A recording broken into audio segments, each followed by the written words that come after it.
In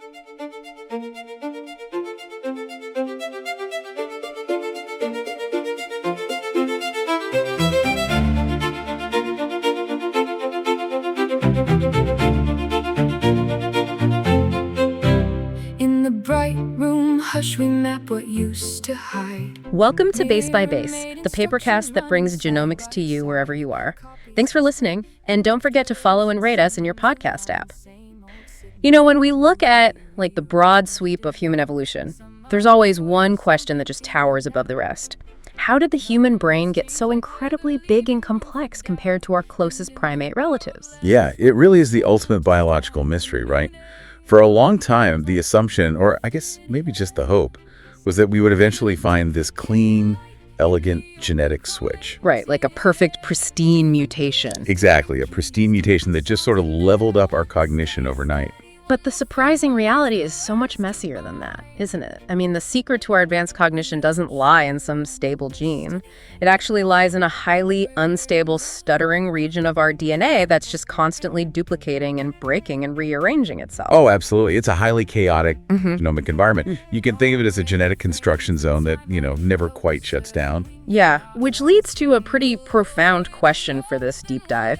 What really happens when the genetic mistakes that gave us our unique intellect are the exact same ones causing rare genetic disorders today? That tension between incredible evolutionary innovation on one hand and, severe disease susceptibility on the other, that's really what we're exploring today. Right. And today we celebrate the work of Taylor D. Reel, Andrew B. Sturgacis, Evan E. Eichler, and their colleagues at the University of Washington and UC Santa Cruz, who have advanced our understanding of human-specific gene evolution. Okay, let's unpack this. We need to start with the baseline biology to understand what's actually happening in this genetic construction zone. Sure. What is this stuttering region of DNA and what is it supposed to be doing? So, to understand the stutter, we have to look at a biological signaling pathway called NOTCH2. Okay. This is a super ancient cellular communication system. It's fundamental to how cells decide what they're going to become during embryonic development. Yeah. But in human evolution, something really dramatic happened. What happened? A massive chunk of DNA containing a partial copy of that NOTCH2 gene essentially copy-pasted itself into a totally new location in the genome. Oh, wow. Yeah, and this created an entirely new gene family known as NOTCH2NL, which stands for NOTCH2N terminus-like. Wait, so a random copy-paste mistake essentially built the human brain?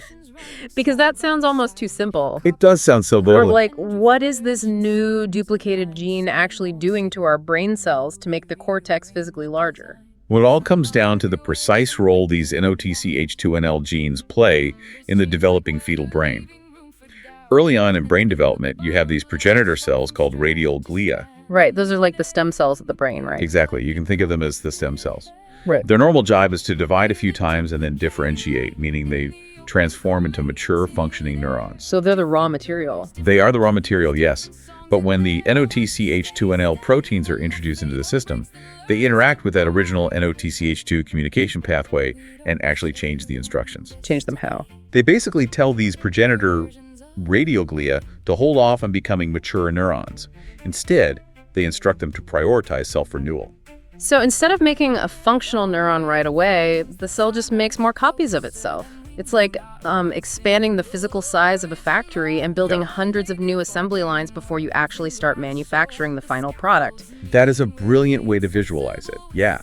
By delaying that final differentiation step, you build a vastly larger pool of these progenitor cells. Which means more output later. Exactly. When those cells finally do get the signal to differentiate, they generate a massive expansion of the neuronal mass in the human cortex. Wow. It literally provides a direct cellular mechanism for building a physically bigger, denser brain. Okay, so this genetic stutter literally gave us the raw brain power we rely on. But I mentioned earlier that this same region is linked to rare disorders. Yeah, it is. If this is the engine of our intelligence, how do we get from brain expansion to genetic disease? Right, so it comes down to the physical architecture of the genome itself. When you have large, nearly identical blocks of duplicated DNA sitting right next to each other on a chromosome, well, it creates a highly unstable environment. Because they look so similar. Exactly. During cell division, chromosomes have to line up and swap genetic material to create diversity. It's a totally normal process called crossing over. Right. But because these duplicated NOTCH2NL regions look exactly alike, the cellular machinery gets confused. The chromosomes can easily misalign. And this leads to something called unequal crossing over. Meaning one chromosome accidentally grabs extra copies of these crucial brain-building genes, and the other chromosome loses them entirely. It's like a zipper where the teeth get mismatched. Oh, that zipper analogy hits the nail on the head. And this structural instability leads directly to microdeletion and microduplication syndromes. Because they're so prone to tearing or misaligning? Yeah, because these regions are like 99% identical, they're incredibly prone to this physical misalignment. And this translates to very real clinical realities. Like which conditions? Specifically conditions like 1q21.1 distal deletion and duplication syndromes, TAR syndrome, and Alagille syndrome. And what do those conditions actually look like for a patient? They can be characterized by significant developmental delays, microcephaly, where the brain is atypically small, or macrocephaly, where it is unusually large. Wow, that's severe. Yeah, alongside other severe physical and cognitive consequences. So if this specific region of chromosome 1 is so crucial both to human evolution and to these devastating genetic disorders, why haven't we mapped it out perfectly before now? Well, the short answer is that standard sequencing technologies absolutely fail when faced with these highly repetitive regions. Really? Yeah. Traditional short-read sequencing works by chopping the DNA into tiny fragments, maybe a few hundred letters long. The sequencer reads them, and then a computer tries to reassemble them by finding overlapping sequences. Right, but if you are looking at massive duplicated regions that are 99% identical, I mean, it's like trying to put together a 1,000-piece jigsaw puzzle where every single piece is just identical blue sky. Exactly. You simply cannot tell where anything goes. You can't.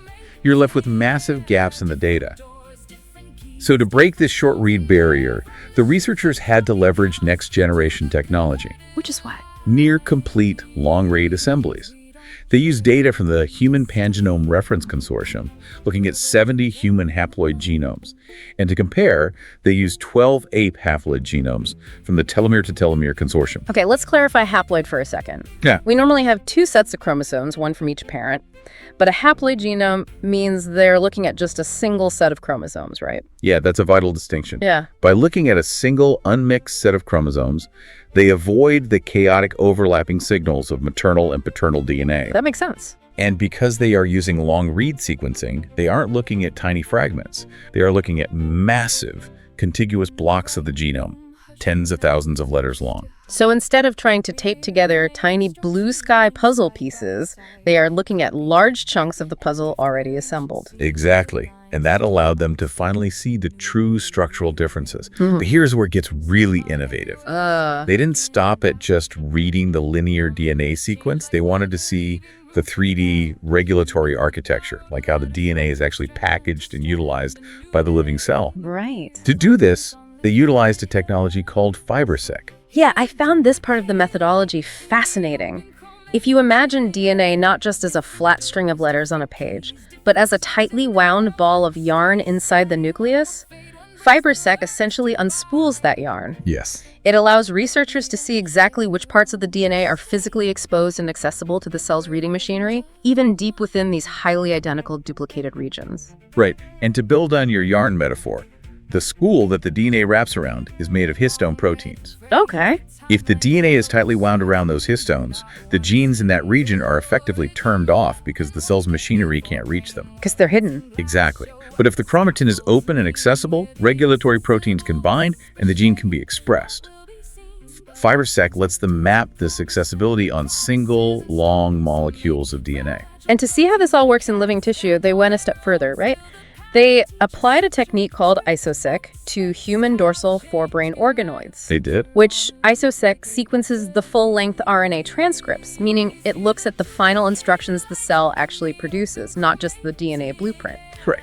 They grew these brain organoids from a specific human sample named HG02630. But hold on, I need to challenge this approach. Sure, go ahead. We are trying to understand millions of years of human brain evolution, right? And we're using a tiny clump of stem cells grown in a Petri dish. How does a lab-grown organoid actually prove anything about ancient brain expansion? No, it's a completely valid skepticism. I mean, an organoid is obviously not a fully formed human brain thinking thoughts in a dish. Right. However, in this specific context, It is arguably the most accurate biological model we have. Cerebral cortex organoids perfectly model the very early window of fetal brain development. Oh. And that specific window of time is exactly when NOTCH2NL is most highly expressed. So it captures the exact moment that factory expansion of radial glia is taking place. Yes.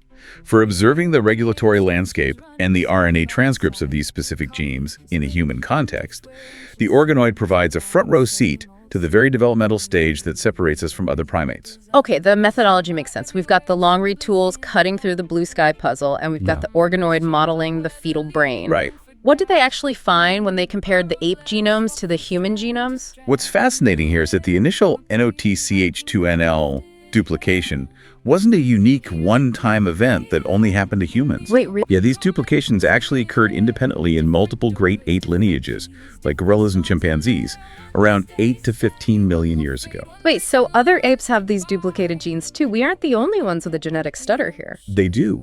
The ancestral primate genome was already highly unstable in this region, but here is the critical difference. Okay. The human lineage, which emerged around 4.9 million years ago, is the only lineage to produce stable protein-coding copies of NOTCH2NL. Why is that? What makes our copies functional while the ape copies are basically just evolutionary dead ends? It comes down to a tiny, incredibly specific mutation. The functional human copies have a 4 base pair deletion in the final exon, which is the very tail end of the gene. Just 4 missing letters out of billions in the genome. Yeah, those 4 missing letters change everything. Because the cellular machinery reads DNA in sets of 3, deleting 4 letters shifts the entire reading frame for the rest of the sequence. Oh? It fundamentally modifies the final 19 or 20 amino acids at the C-terminus, the tail end of the resulting protein. That exact modification removes a signal that would otherwise cause the protein to degrade. So it keeps it alive. Exactly. It is absolutely essential for the protein to remain stable in the cell.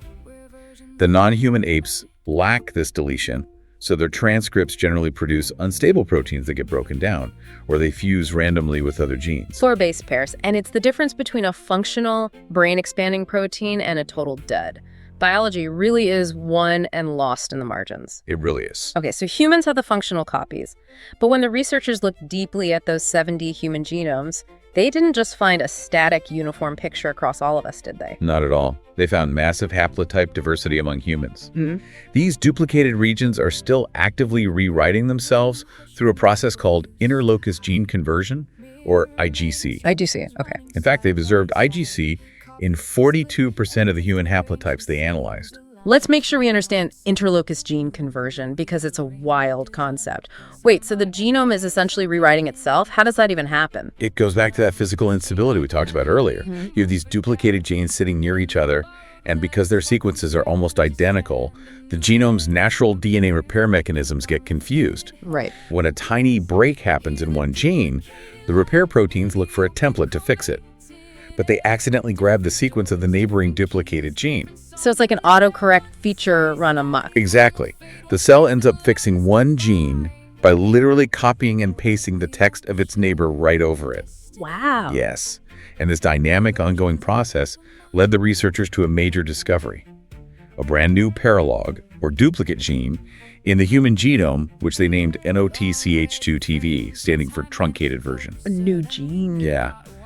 NOTCH2TV arose when a known pseudogene, which is a broken non-functional copy called NOTCH2NLR, was caught in one of these interlocus gene conversion events. Its sequence was overwritten to perfectly match the ancestral original NOTCH2 gene. But if NOTCH2TV now looks exactly like the original NOTCH2 at the beginning and has the exact same promoter sequence to turn it on, shouldn't it function just like the original? Shouldn't this gene conversion have resurrected it into a fully functional gene? You would certainly think so, and that's exactly the hypothesis the researchers tested. But remember that crucial 4 base pair deletion we discussed. Right, the one at the very end of the gene that makes the human protein stable by changing the tail end. Exactly. While the front end of NOTCH2TV matches the original NOTCH2 perfectly, the gene conversion event didn't span the entire length of the gene. The conversion stopped short. Oh, so it didn't finish. Right. The tail end, the C-terminus, remained completely unchanged. It still lacks that crucial 4 base pair deletion. Ah, I see. So it's like printing a brilliant new instruction manual, but ripping out the last page. The instructions start out great, but without the final steps, the whole assembly line breaks down. That captures the mechanics perfectly. Because it lacks that specific deletion, the resulting protein remains completely unstable. So despite its shiny new front end, NOTCH2TV remains a pseudogene. It cannot form a stable protein product. Okay, but the researchers went even deeper than just looking at the DNA sequence, right? They looked at the regulatory landscapes using that FiberSec technology. They did. Humans have 3 main functional copies of this gene, NOTCH2NLA, B, and C. They are nearly identical in their actual coding sequence, but FiberSec show that they have unique, paralog-specific, accessible chromatin elements. Meaning they each occupy distinct 3D genomic environments. The spooling of the DNA is different for each one. Right. And this structural difference translates to massive differences in how heavily they are expressed in the cell. NOTCH2NLA is particularly special here. Why is that? They found it's present in every single human haplotype tested.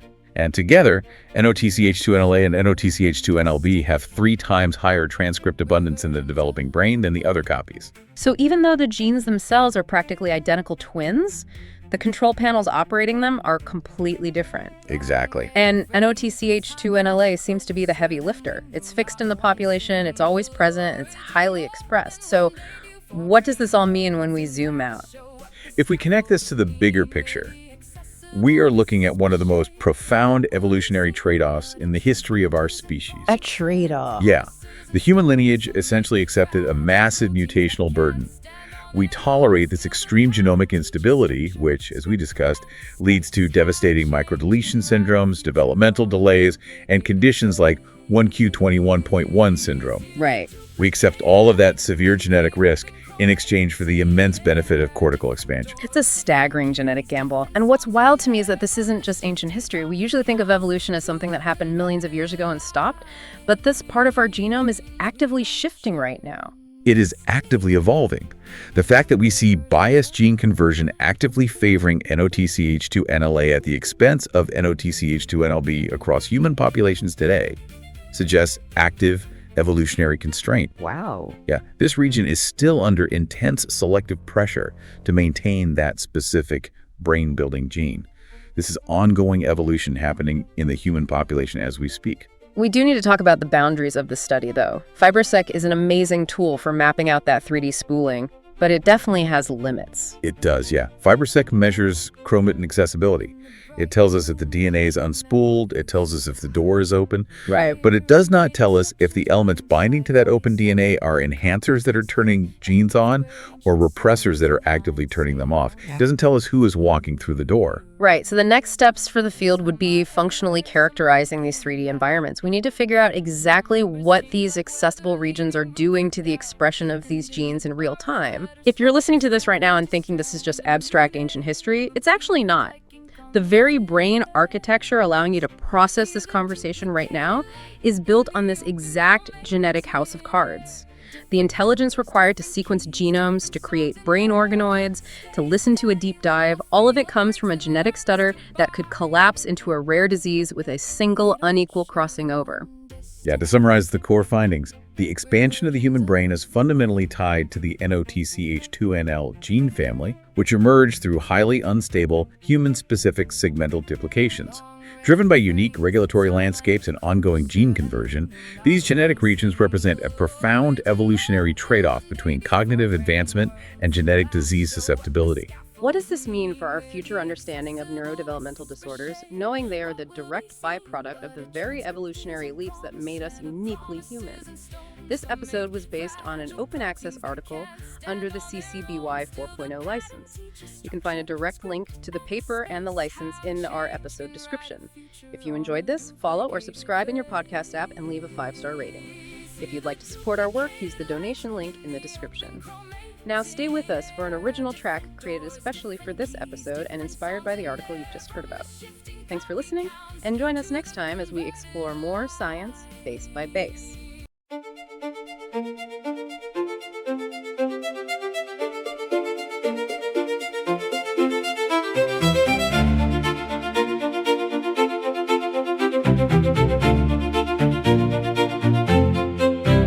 In the bright room map what used to hide. Mirror-made instructions running side by side. Copies split and drift where ancient seams align. Same old signal, newly rearranged design. Some are everywhere, some blink in and out. Numbers change like weather, leaving room for doubt. And in the borrowed letters swap from strand to strand, a new name appears like ink on lifted hands. Hear the duplicated light in the open chromatin air. Different doors, different keys, different songs in there. One stays steady, one will fade, one breaks then learns to bind. We don't share one destiny, we're versions of a mind.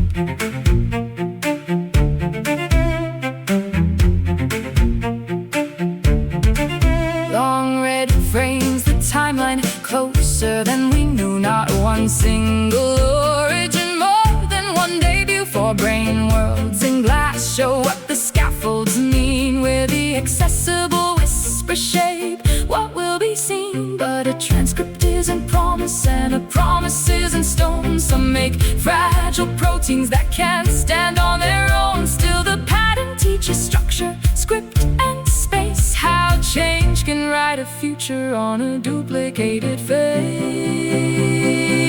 Hear the duplicated light in the open chromatin air. Different doors, different keys, different songs in there. From the shifting